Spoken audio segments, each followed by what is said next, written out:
She, a virgin and pure, married a beggar without wanting anything in return, just out of compassion. But he was in fact a millionaire running from his own past. Her world turned upside down when she found out the whole truth. If this story caught your interest, don't forget to subscribe to our channel and tell us which city you're watching from. Continuing. Emily Parker never knew what desire was until she was 24 years old. She grew up in Sweetwood Heights, on the east side of Detroit, in a small plywood house that swayed when the wind blew hard. The backyard was small, surrounded by other, similar houses, where the scent of jasmine mixed with the smoke of burning trash and the constant noise of freight trains cutting through the early morning hours. Her grandmother Martha, 82 years old, spent her days in an improvised wheelchair, coughing blood into an already yellowed handkerchief and whispering prayers that Emily couldn't understand. Emily's routine was simple and grey. She woke up at 5 in the morning to bathe her grandmother, prepare thin porridge, change adult diapers they bought in bulk when they had extra money. Then she walked to the neighborhood market, where she worked organizing withered vegetables and cleaning the sticky floor for $300 a week. She always returned in the late afternoon, carrying torn bags with leftover tomatoes, sprouted onions, and day-old bread that the owner let her take. But Emily had a secret. Under the thin mattress that she shared with her grandmother, she hid 4 romance novels she had found in a dumpster, in the wealthy neighborhood where she sometimes cleaned houses. Yellowed pages, unglued spines, but inside was a world she never imagined existed. Strong men who passionately kissed women, bodies intertwined in ardent caresses, words whispered in the dark that made her face burn with shame and curiosity. In the early morning, when her grandmother slept heavily because of the medications, Emily read these stories with her heart racing, feeling something strange in her lower abdomen, a warm vibration she couldn't name. She had never been touched by a man. In her adolescence, some neighborhood boys had tried to approach her, but she always avoided them, too focused on caring for her grandmother and surviving to think about romance. Besides, she felt invisible, too thin, always wearing worn clothes, hands calloused from so much work, curly hair that she tied in a tight bun because she couldn't afford conditioning treatments. When she looked at herself in the cracked bathroom mirror, she saw only a tired girl, not a woman who could awaken desire in anyone. On that rainy July morning, heavy rain fell on the potholed asphalt of Eastern Avenue. Emily was returning from the market with her usual bags, feeling the icy water enter through the holes in her worn-out sneakers and cut her ankles. The Detroit winter cold penetrated her bones through the thin coat she'd been wearing for 3 years. She passed by the abandoned train station, where there were always homeless people seeking shelter, when something made her stop. He was there, lying on wet cardboard, covered with dirty blankets that smelled of urine and mold. The thick, tangled beard hid almost his entire face, his long hair stuck to his forehead by the rain. But it was his eyes that paralyzed her, eyes the color of amber, golden like wild honey, so intense that they seemed to burn even amid the dirt and abandonment. When he looked at her, Emily felt something move inside her, a strange pang in her chest between fear and compassion. There was something about this man that hurt her. It wasn't just the visible misery, but something deeper, an ancient pain that emanated from him like an invisible aura. Emily couldn't ignore others' pain. She never could. It had been that way since she was little, when she would take food to stray dogs even though she was hungry at home. She quickly looked away and continued on her way, but carried those golden eyes in her memory throughout the rest of the day. The next day, she went back the same way. He was still there, in the same place, as if he were part of the urban landscape. This time Emily stopped. She opened one of the bags and took out a plastic container with thin chicken broth she had prepared the day before. She approached slowly, her heart beating erratically, and left the container next to him without saying a word. He observed her in silence, those golden eyes studying her every movement with an intensity that made her tremble. He didn't say thank you. He didn't say anything. He just watched as she walked away, feeling the weight of that gaze on her back. Emily returned on the 3rd day, and the 4th, and the 5th. Always at the same time, always with something in her hands, a piece of bread, a cup of warm coffee, a clean blanket she had washed at home.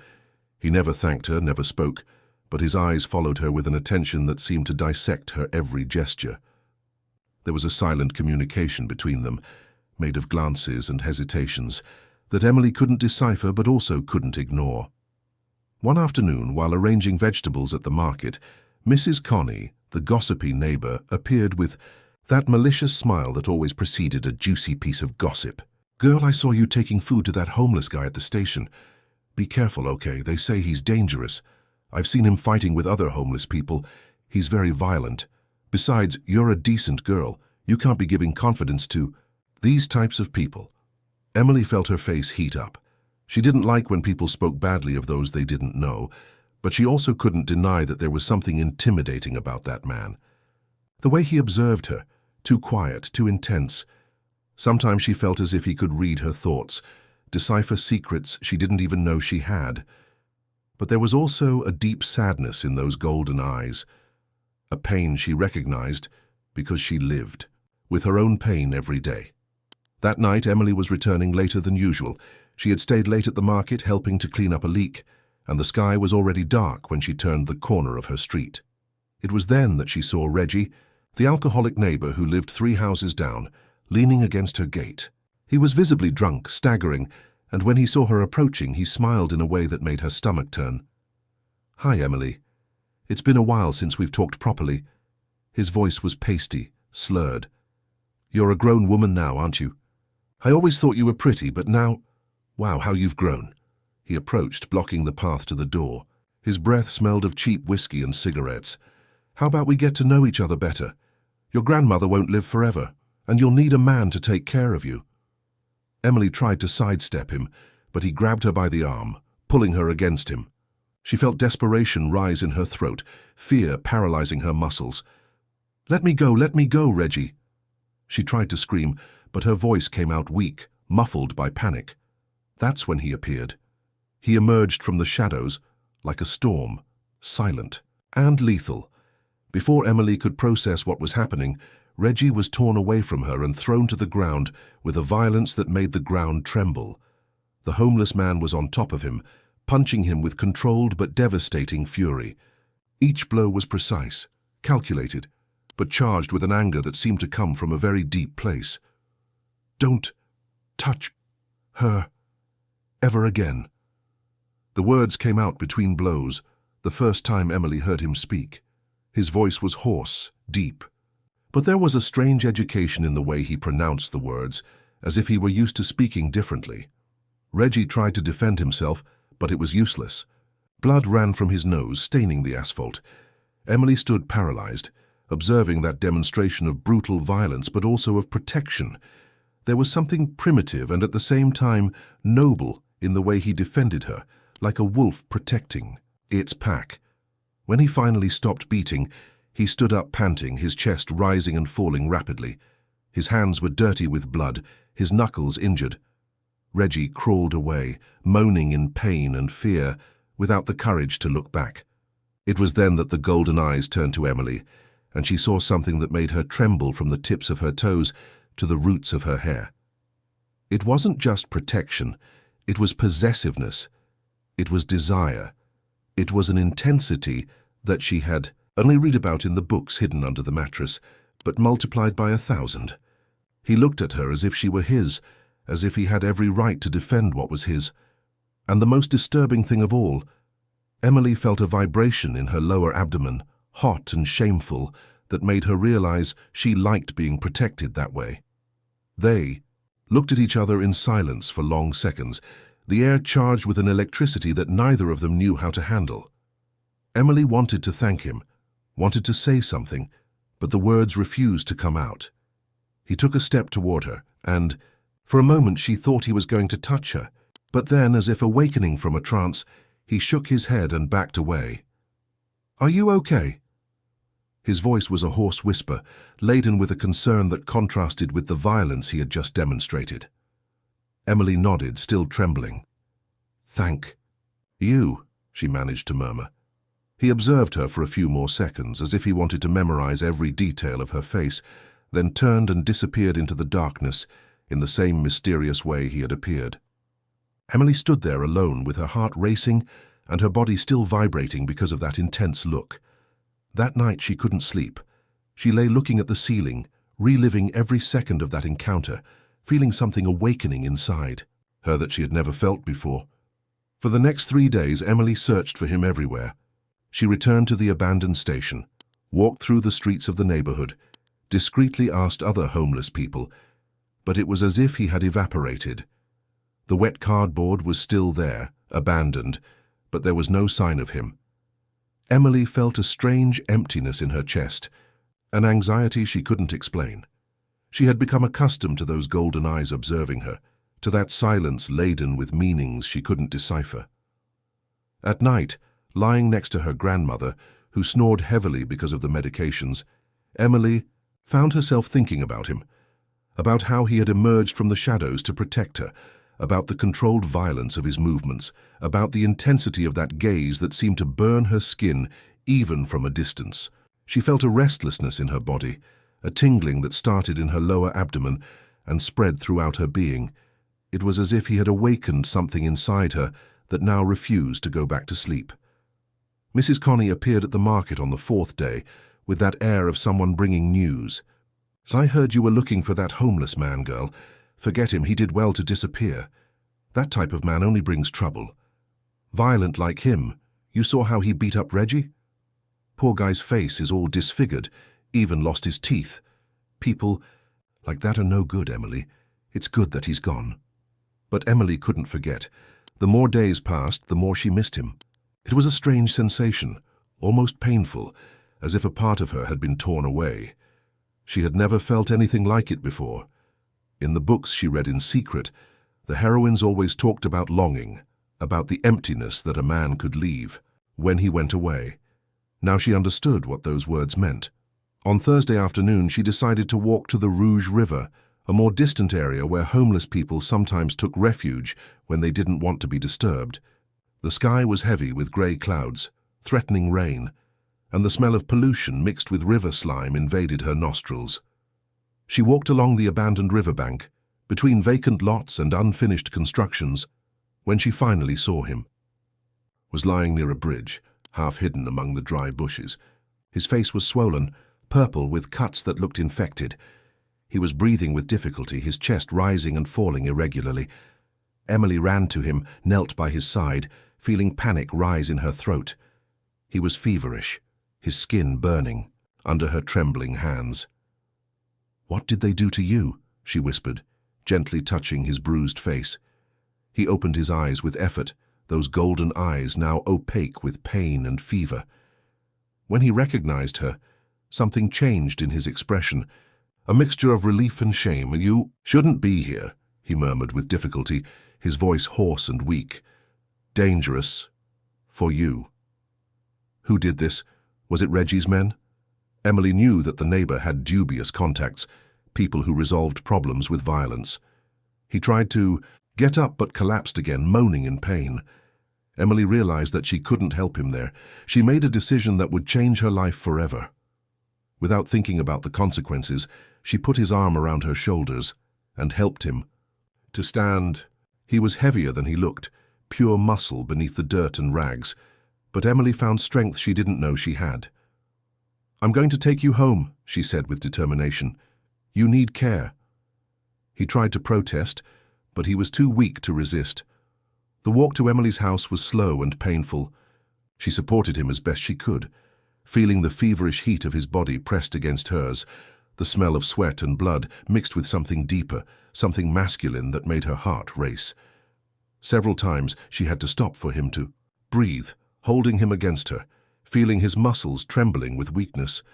When they finally reached the house, Grandmother Martha was dozing in her chair. Emily helped him lie down on the mattress in the living room, the only free space she had. She brought warm water, clean cloths, and began to clean his wounds with care. Her hands trembled as she touched his skin, not just from nervousness, but from a strange sensation she had never experienced before. He was strong even when injured, defined muscles under bronze skin, old scars that told stories she didn't know. As she cleaned a deep cut on his chest, Emily found herself observing every detail, every line, every shadow. She felt an intense curiosity, a desire to know that body, to understand that man who had appeared in her life like a storm. "Why are you doing this?" he asked suddenly, his voice still weak but clearer. "You don't know me." Emily stopped what she was doing and looked him in the eyes. "I don't need to know someone to help them when they're hurt. You don't know who I am, what I'm capable of."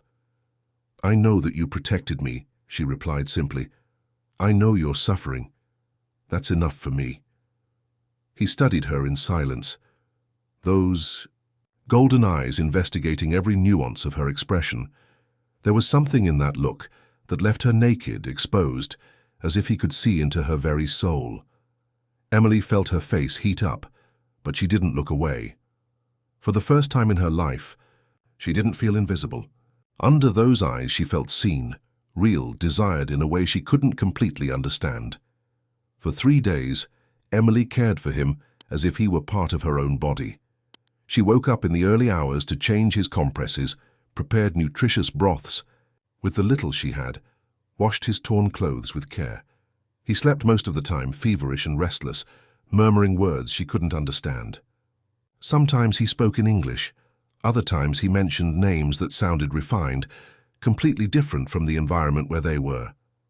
Grandmother Martha observed everything with her tired but still perceptive eyes. "This man is not what he seems, girl," she said one morning when Emily was changing his bandages. "Look at his hands, too soft for someone who's lived on the street for a long time, and his teeth, all perfect, white. Who is he really?" Emily looked at the hands she was holding, noticing for the first time that her grandmother was right. Despite the recent calluses and dirt, there was something different about those hands. The fingers were long, elegant, the nails well cared for under the dirt. It was as if he were playing a role, pretending to be someone he wasn't really. On the third night, while changing the compress on his forehead, he suddenly opened his eyes and grabbed her by the wrist. Emily gasped, startled by the sudden strength of the movement. He looked at her intensely, his golden eyes shining in the dimness of the room illuminated only by a candle. "You shouldn't be here," he murmured, his voice hoarse but firm. "With me. It's dangerous."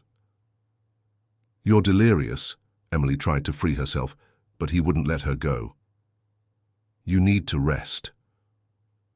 "I'm not delirious." He rose up, supporting himself on his elbow, bringing his face close to hers. Emily felt his hot breath against her skin, the masculine smell mixed with the odor of medicine and sweat. "You have no idea what could happen if they find out you helped me. Who's going to know, and why does it matter?" Emily was trembling, but not from fear. It was something else, a vibration that started deep in her stomach and spread throughout her body. He studied her in silence, his thumb tracing unconscious circles on her wrist.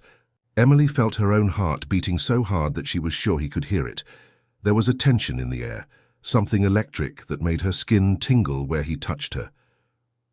"You're too pure," he whispered, more to himself than to her. "Too good.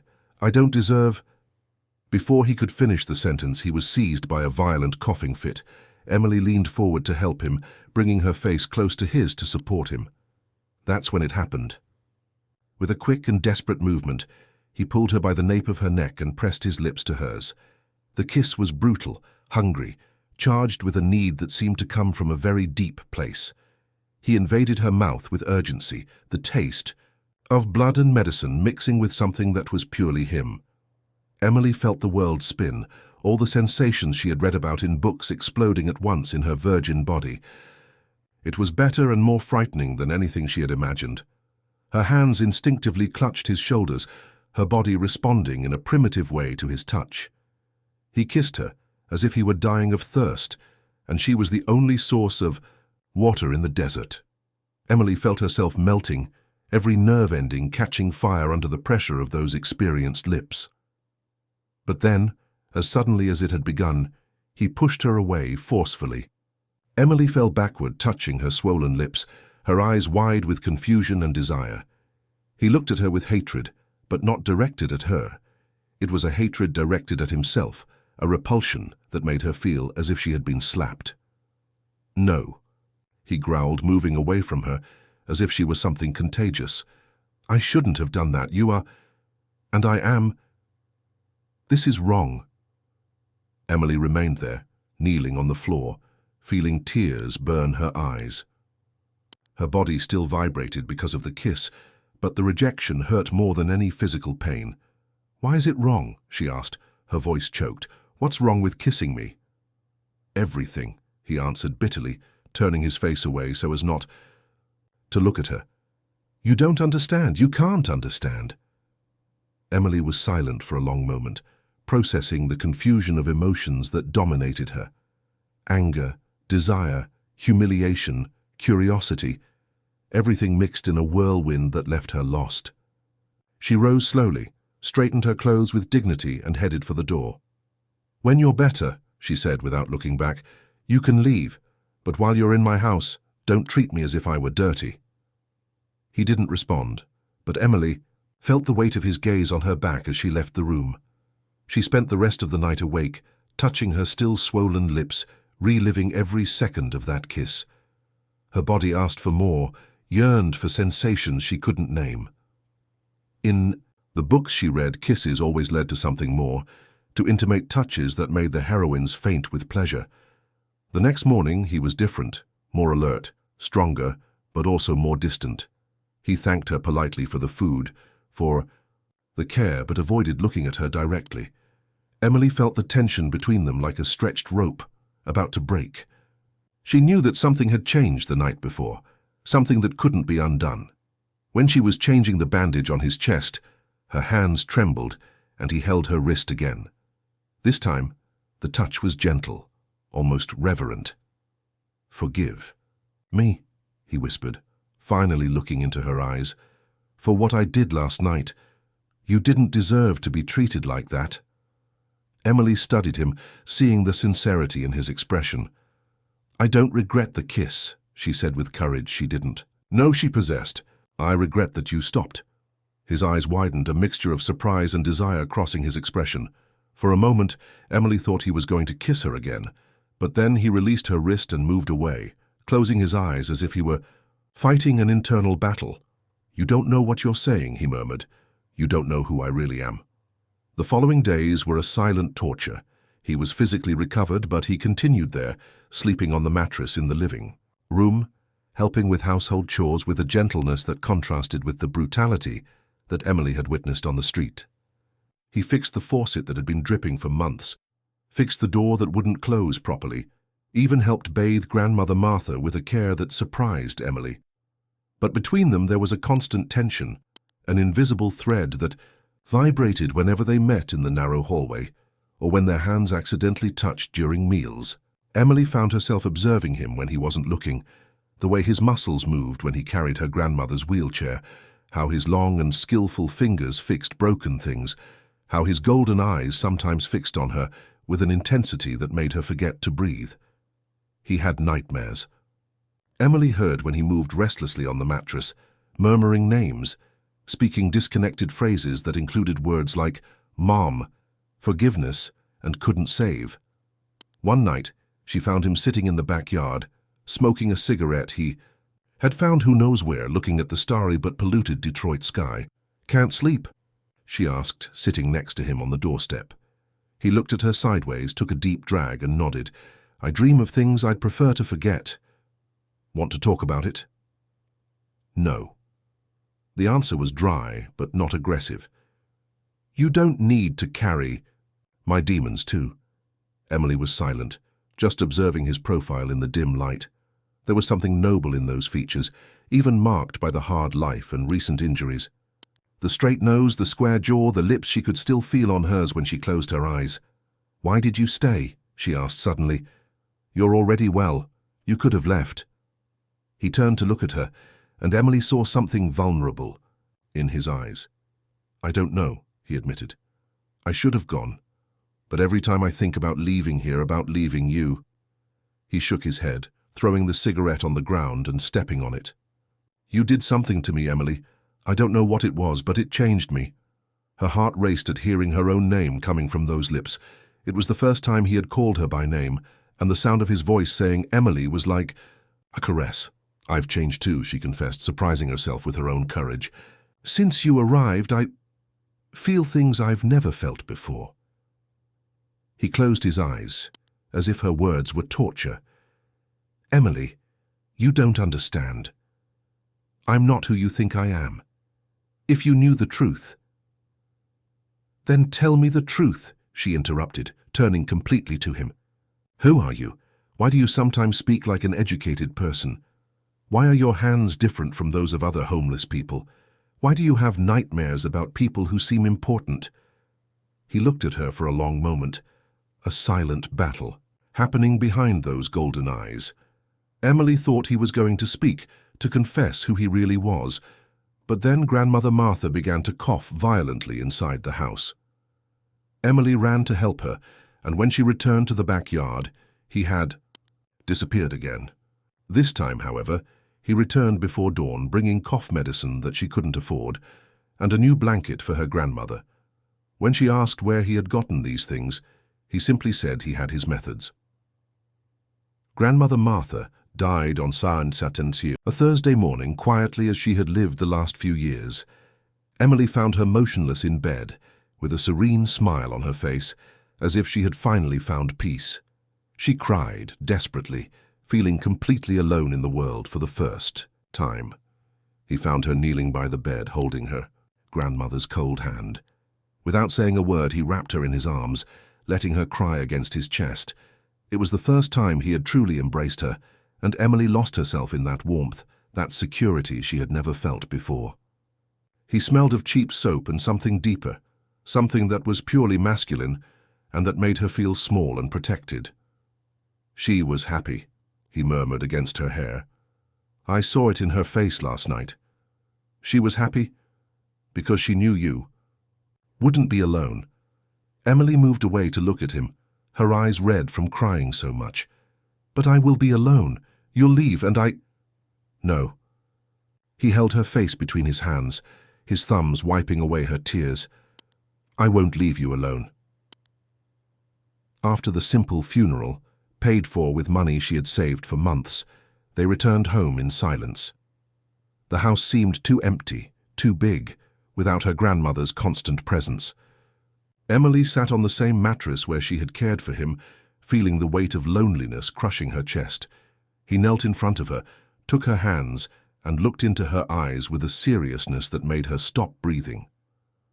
"Emily," he began, his voice trembling with emotion, "I know this will sound crazy. I know we barely know each other really, but marry me." She looked at him in shock, unable to process the words. "What?"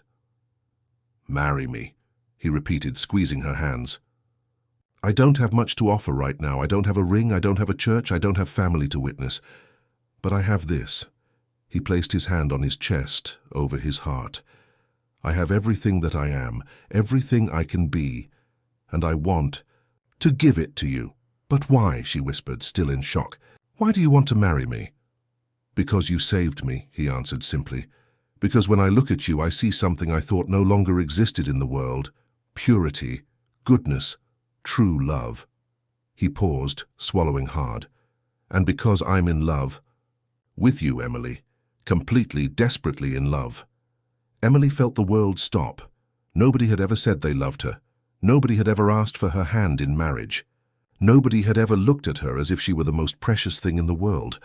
"You don't even know who I really am," she murmured, echoing the words he always said to her. "I know that you cared for me when I was nothing.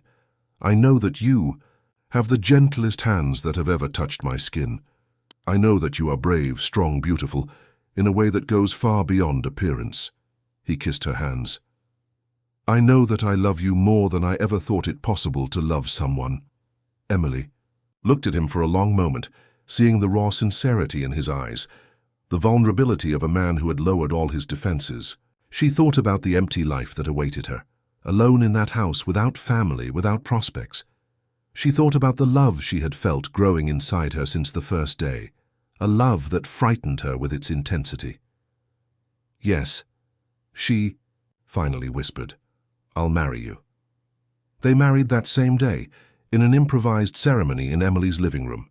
There was no priest, just Mr. Joe, a retired neighbor who had an old Bible and offered to officiate the union.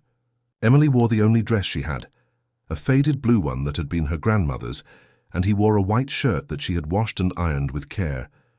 There were no flowers, just the jasmine that Emily had picked in the yard and fastened in her hair.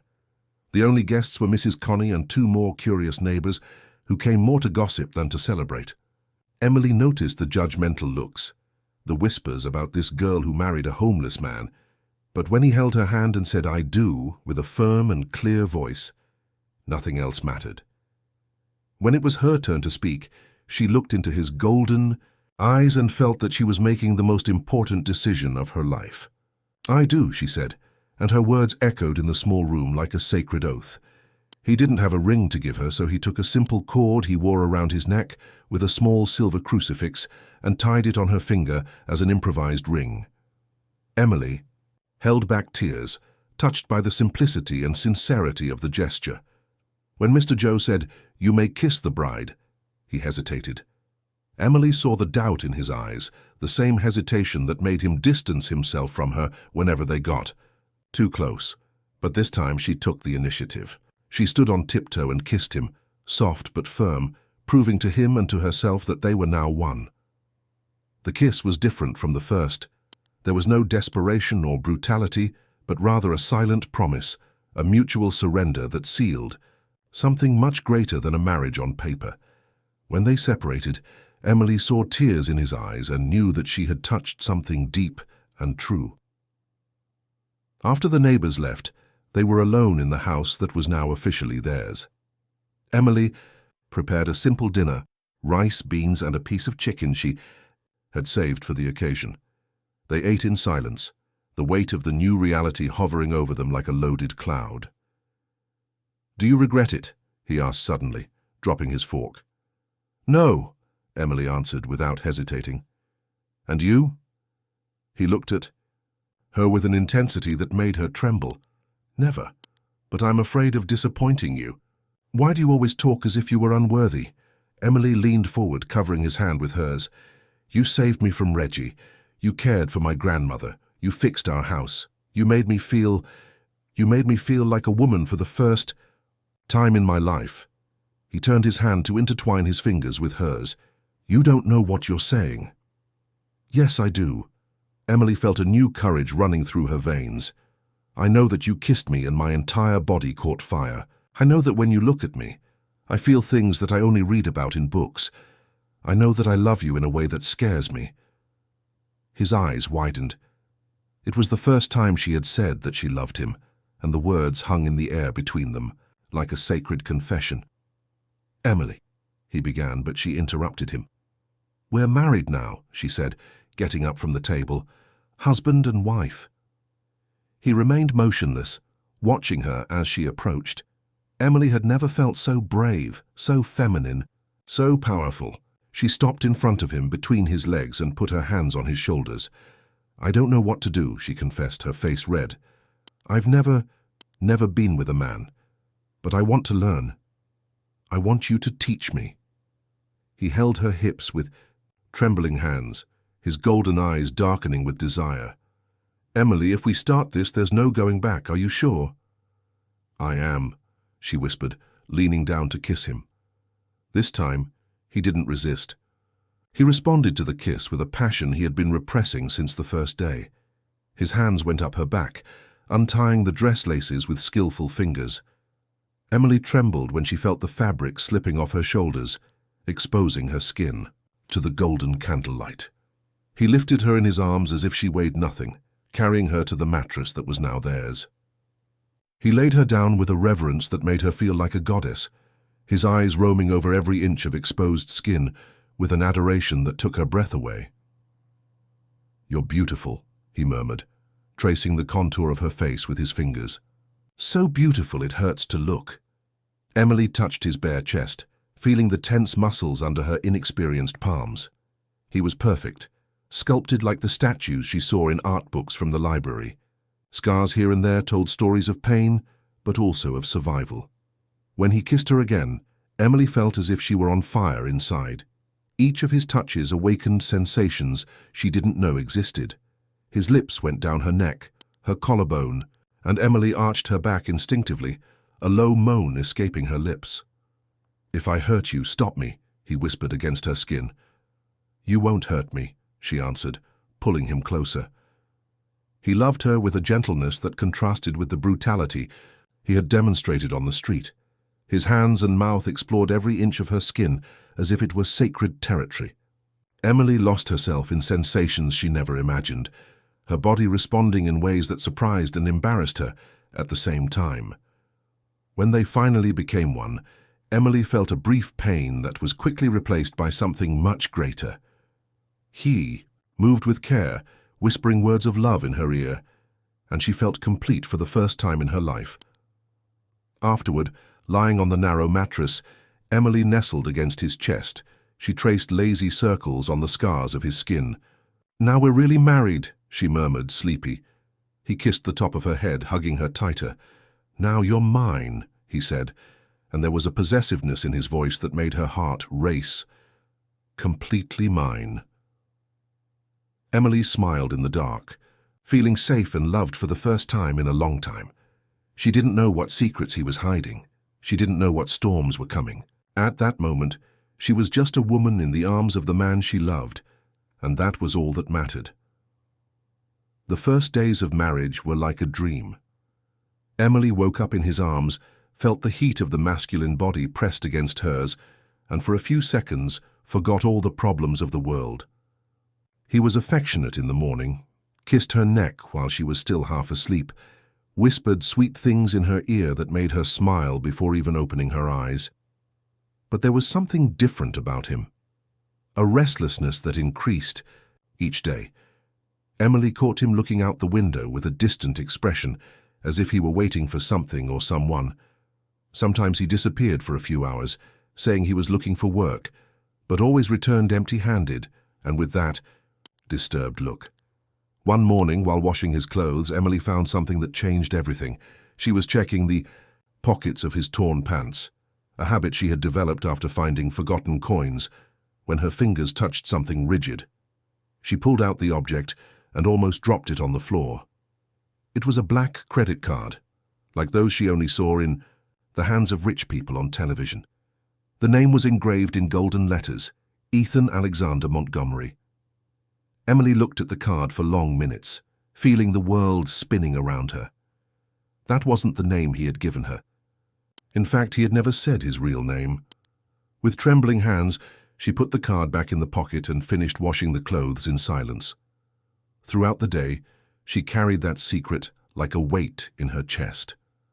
When he returned in the afternoon, she observed him with different eyes. She studied his face, his gestures, looking for signs of the lie she now knew existed. At night, after dinner, she could no longer keep it to herself. "Who is Ethan Alexander Montgomery?" she asked suddenly, carefully observing his reaction. He froze with the glass of water halfway to his mouth. For a few seconds, a heavy silence hung between them.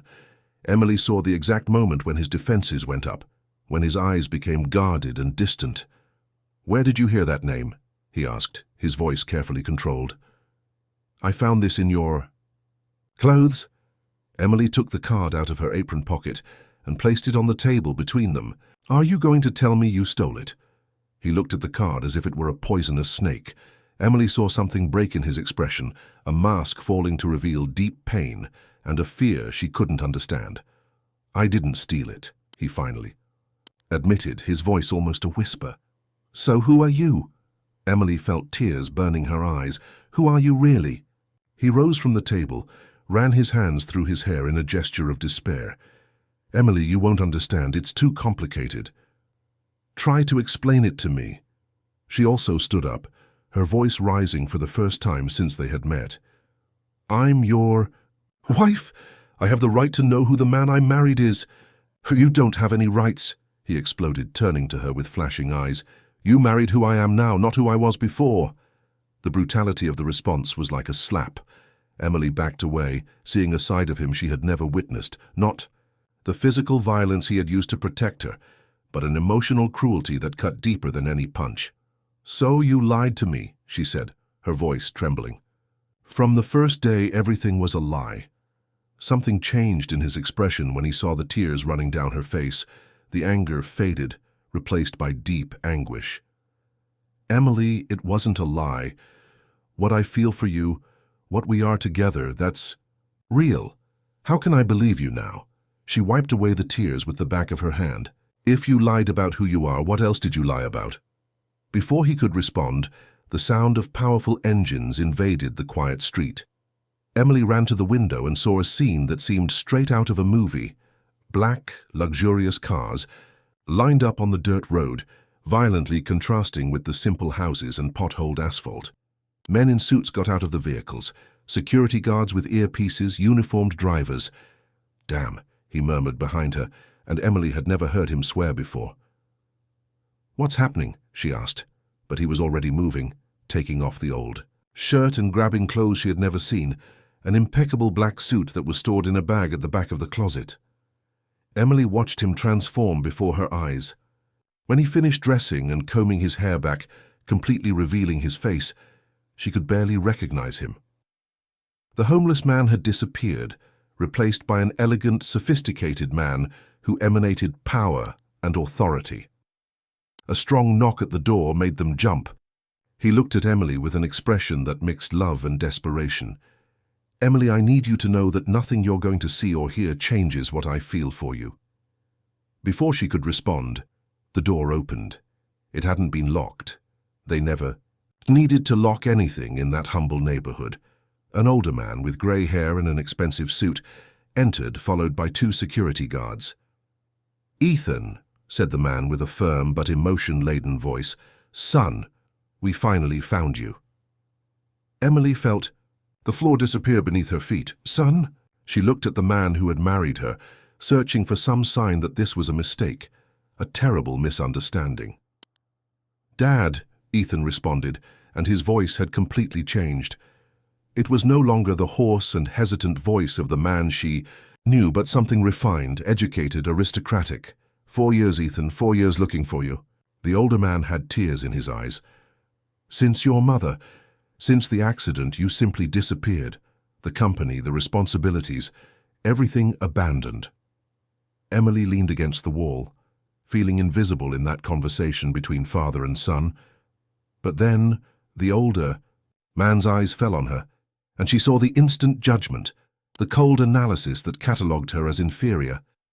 "And who is she?" he asked, as if Emily were a curious object. Ethan positioned himself in front of her, in a protective gesture that Emily had seen before. "She is my wife." The silence that followed was deafening. Ethan's father looked from one to the other, then at the small and simple house, and Emily saw the exact moment when he decided that she was a problem to be solved. "Your wife?" His voice dripped with disdain. "Ethan, you can't be serious. This is just a phase, a late rebellion. Come home and we'll resolve this situation." "It's not a situation," Ethan responded, his voice hardening. "It's my marriage." Emily finally found her voice. "Ethan Alexander Montgomery," she said, testing the full name for the first time. "That's your real name." He turned to her, and Emily saw the confirmation in his eyes before he even spoke. "Yes." "And you're rich." It wasn't a question. "Yes." "Very rich?" "Yes," he sighed. Emily felt a hysterical laugh rise in her throat. "So you're a millionaire heir who decided to play at being homeless?" "It wasn't a game," he exploded. "It was survival. After my mother died, after everything that happened, I couldn't live in that world anymore. It was rotten, false, full of self-interested people. I needed to find something real, something true. And you found me." Emily laughed humorlessly. "The poor little orphan who would be grateful for any crumb of attention." "It's not like that," he tried to approach, but she backed away. "Emily, you saved me. You showed me what true love is." "True love based on lies," she retorted, feeling her heart breaking. "You made a fool of me." In the days that followed, Emily's life turned into hell. The press arrived like a plague of locusts, surrounding the house with cameras, microphones, and invasive questions. Reporters knocked on the door at all hours. Neighbors who had never said good morning to her suddenly appeared wanting to give interviews, inventing stories about how they always knew Ethan was special. Mrs. Connie, who always saw her as a girl, with no future, now sought her out every day. "Oh, Emily, you were always so smart, weren't you? I always knew that guy had class. I always said he was different, remember?" Emily wanted to laugh at the neighbor's nerve, but she was too busy trying to process the new reality. Ethan had disappeared with his father, taken to a five-star hotel in downtown Detroit, while they resolved family matters. He had left security, guards on the street to protect her from journalists, but Emily felt more prisoner than protected. She couldn't leave the house without being bombarded with questions about what it was like to marry a billionaire. It was on the third day that she arrived. Emily was trying to get to the market when she saw the woman getting out of a white BMW. She was tall, blonde, with straight hair that shone under the sun, wearing a tailored outfit that cost more than Emily earned in a year. She wore expensive dark glasses and a bag that Emily recognized from fashion magazines she sometimes leafed through at the dentist's. The woman walked straight up to her, and Emily felt a wave of intimidation. She had never felt so small, so inadequate.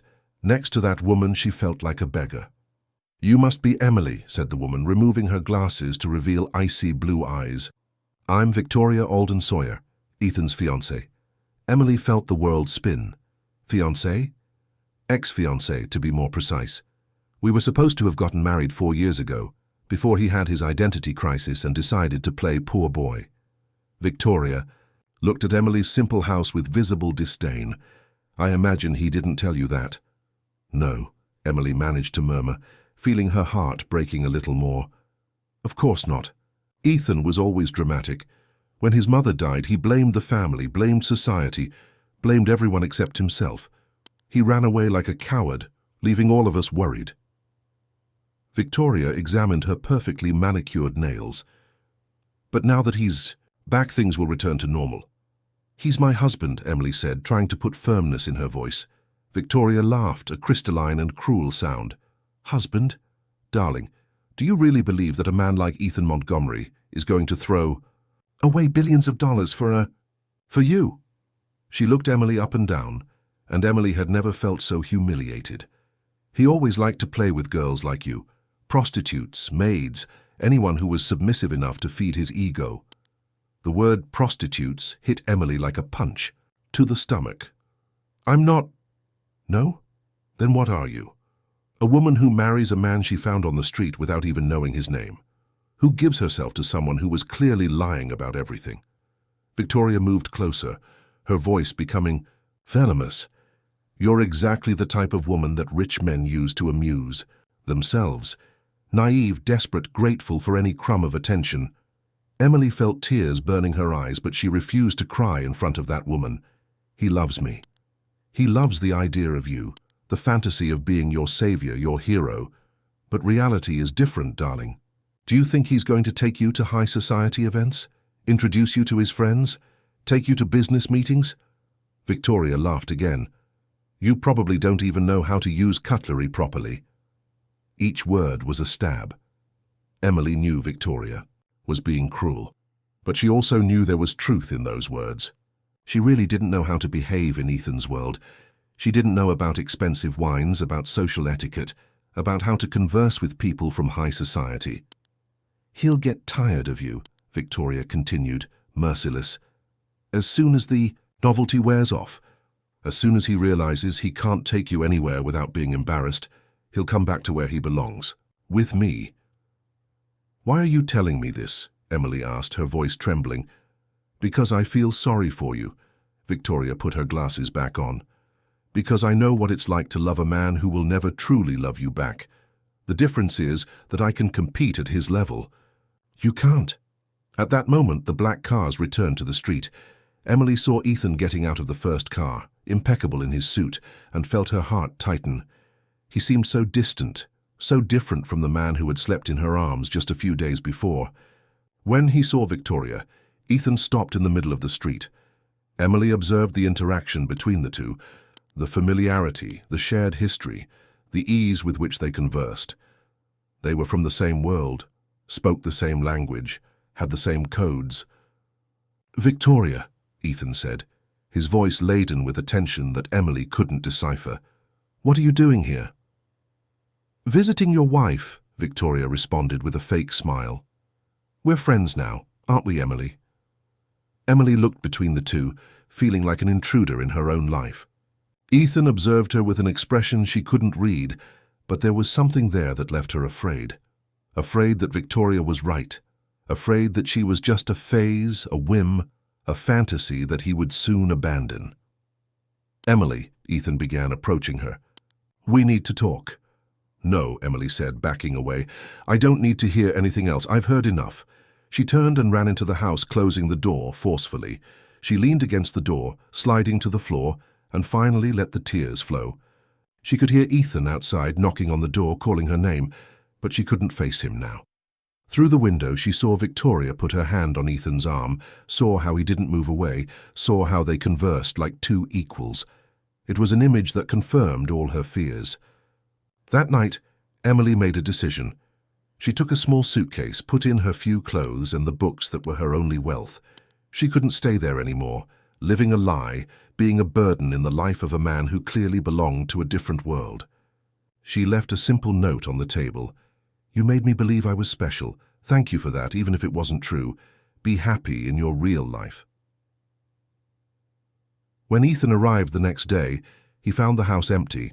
Emily had disappeared, taking only what she could carry, leaving behind the dream of being loved by someone who valued her. But what she didn't know was that Ethan had spent the entire night looking for courage to tell the complete truth. That he had sent Victoria away with harsh words, making it clear that he never wanted to see her again. That he had bought all, the houses on the street, to protect her from journalists and create a sanctuary where they could live together. When he found the note and the empty house, Ethan knelt in the middle of the living room and cried as he hadn't cried since his mother's death. For the first time in his life, he had found true love, and his own cowardice had lost it. Emily spent 2 weeks in a boarding house in the Eastern Market District, surviving on the little money she had saved. The room was small and stuffy. She shared the bathroom with other residents, but at least there no one knew her as the millionaire's wife. She got a job in a clothing factory, working 12 hours a day to try to forget the pain she carried in her chest. But forgetting Ethan was impossible. At night, when she finally lay down on the thin mattress, her body still remembered his touches, the caresses that had made her feel like a woman for the first time. She closed her eyes and saw those golden eyes, heard his voice whispering words of love that now sounded like lies. Sometimes she wondered if she had been hasty in running away. Other times she remembered Victoria's cruel words and convinced herself that she had done the right thing. A man like Ethan Montgomery could never truly love a woman like her. They were from different worlds, destined to collide and then separate. It was on a Thursday that he found her.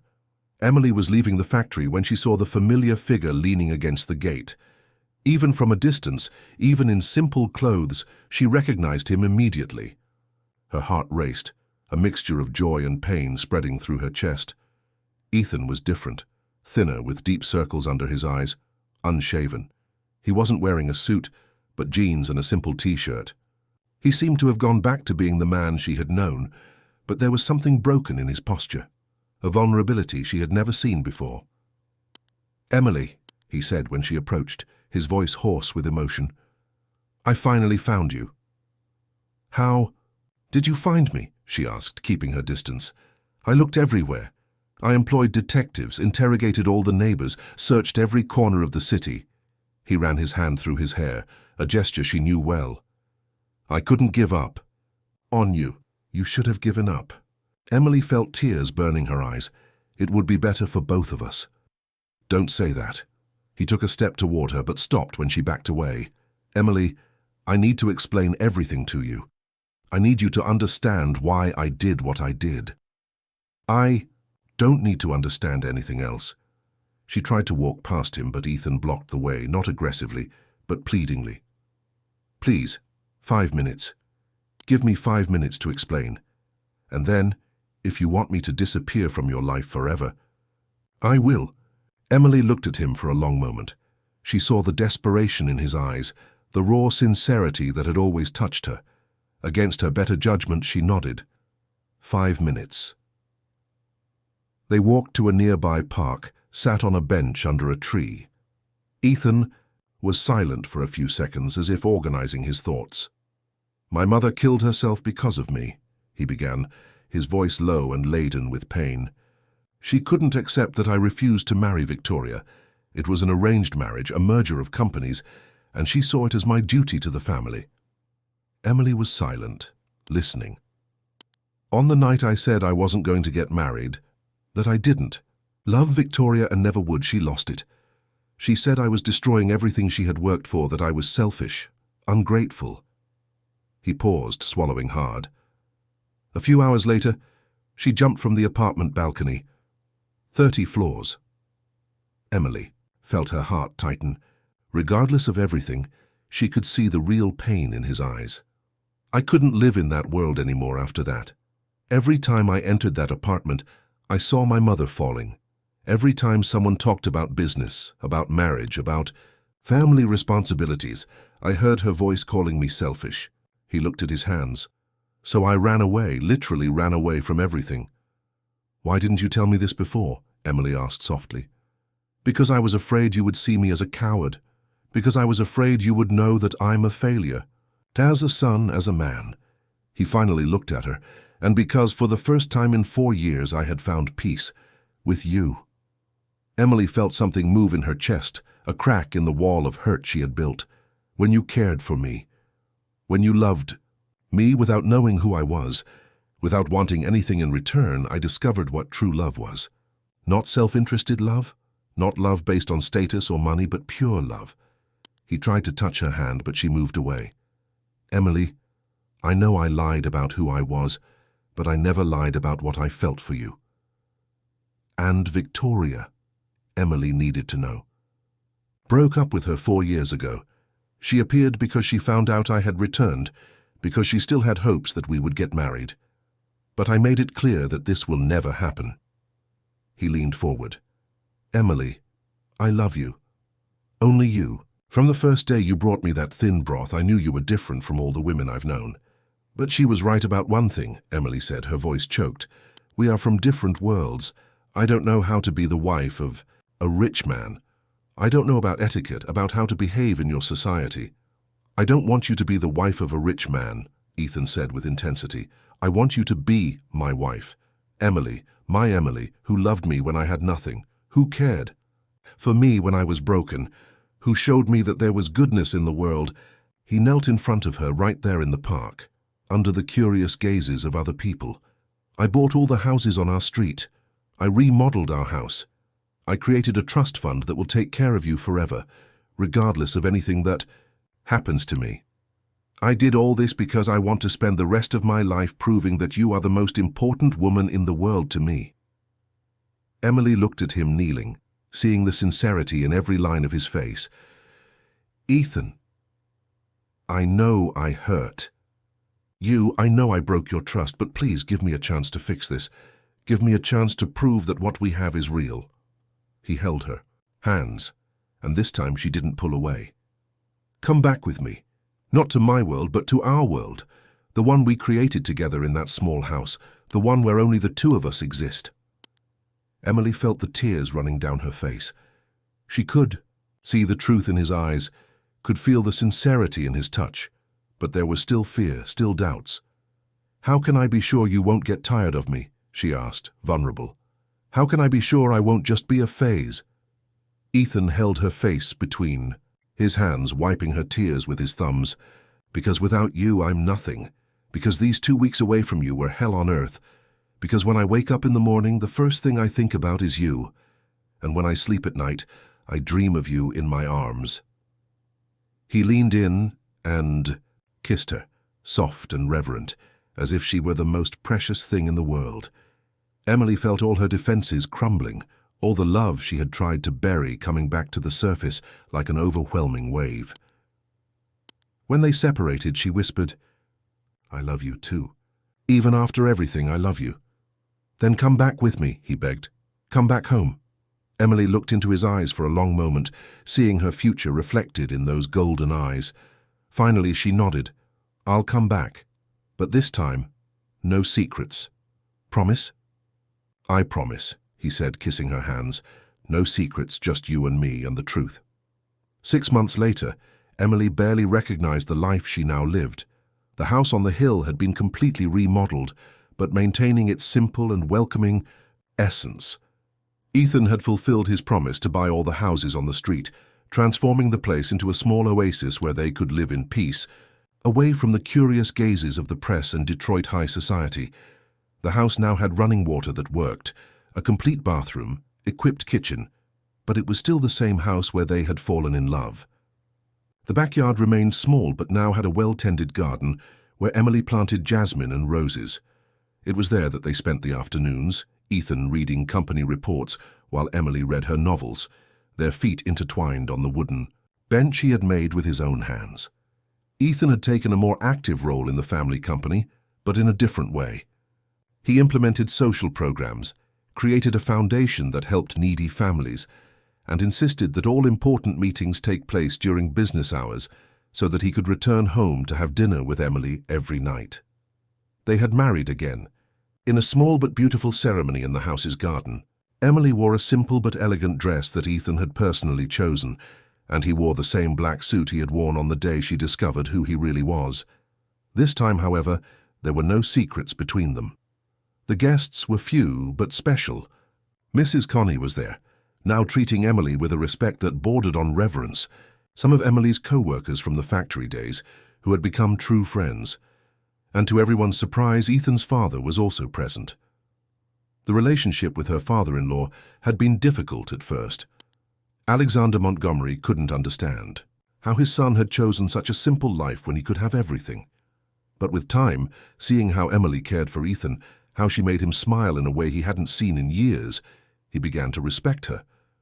It wasn't the unconditional love that Emily had always dreamed of having from a family, but it was acceptance, and that was enough. Victoria had tried to interfere a few more times, appearing at social events where she knew Ethan would be, making malicious comments to the press about the inadequate wife of the Montgomery heir.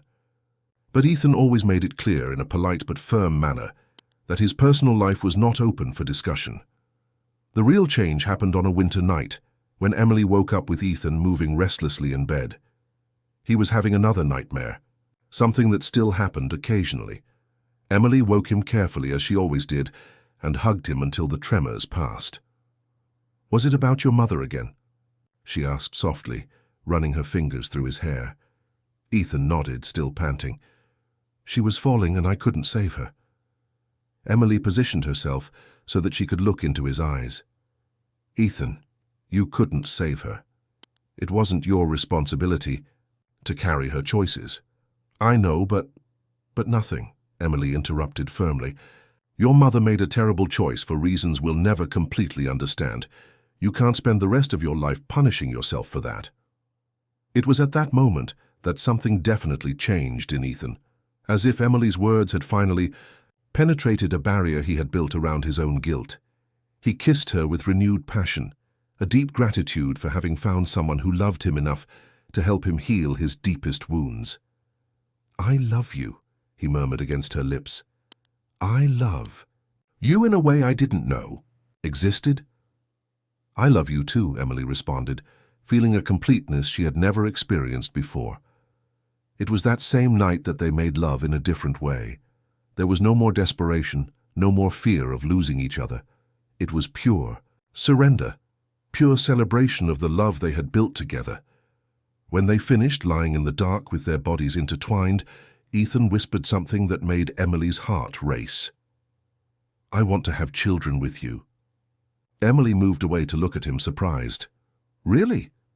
"Completely serious. I want little girls with your eyes and little boys with your kind heart. I want to create a family with you, Emily.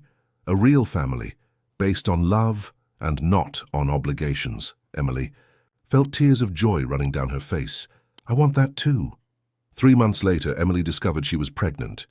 Ethan cried when she told him, knelt down and kissed her still flat belly, whispering promises of unconditional love for the baby that hadn't even been born yet. Emily's pregnancy was closely monitored by the best obstetrician in Detroit, but she insisted on continuing to live in the house on the hill, continued to care for the garden, continued to be the same simple and genuine woman who had won Ethan's heart. In the last month of pregnancy, while Emily rested in the hammock that Ethan had hung in the backyard, watching him plant a new rosebush, she reflected on the amazing journey they had traveled together. They had started as two lost souls who found each other in the midst of the storm, and now they were a family about to grow. "What are you thinking about?" Ethan asked, noticing her contemplative look. "About how everything changed," Emily responded, touching her round belly.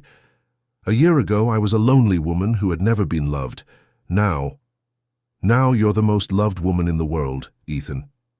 Completed, sitting on the ground next to the hammock and kissing her hand. "My wife, the mother of my child, my reason for living." Emily smiled, feeling the baby move inside her, as if responding to his father's voice. "Do you think we'll be good parents?" "I'm sure," Ethan responded without hesitating. "We'll teach our children that true love exists, that it doesn't matter where you come from, but who you choose to be. We'll show them that family isn't about blood or money, but about choosing to love someone every day." That night, when they lay together in the bed that had witnessed so many tears and joys, Emily felt a deep peace settle in her heart.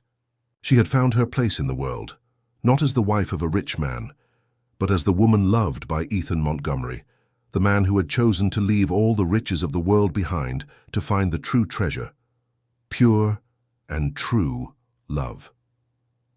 As she slept in, his arms with his hand protecting her belly where the fruit of their love was growing, Emily dreamed of blooming jasmine and golden eyes that looked at her with adoration. She had finally learned that deserving love had nothing to do with social status or appearance, but rather with the capacity to love and be loved in a true and unconditional way. And in that simple house on the hill, surrounded by gardens, they had planted together.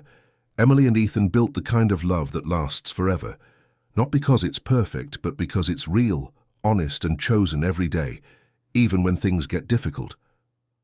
The boy was born on a spring morning, with his father's golden eyes and his mother's gentle smile, and when Ethan held him for the first time, looking at Emily with infinite gratitude, both knew that they had found their happy ending,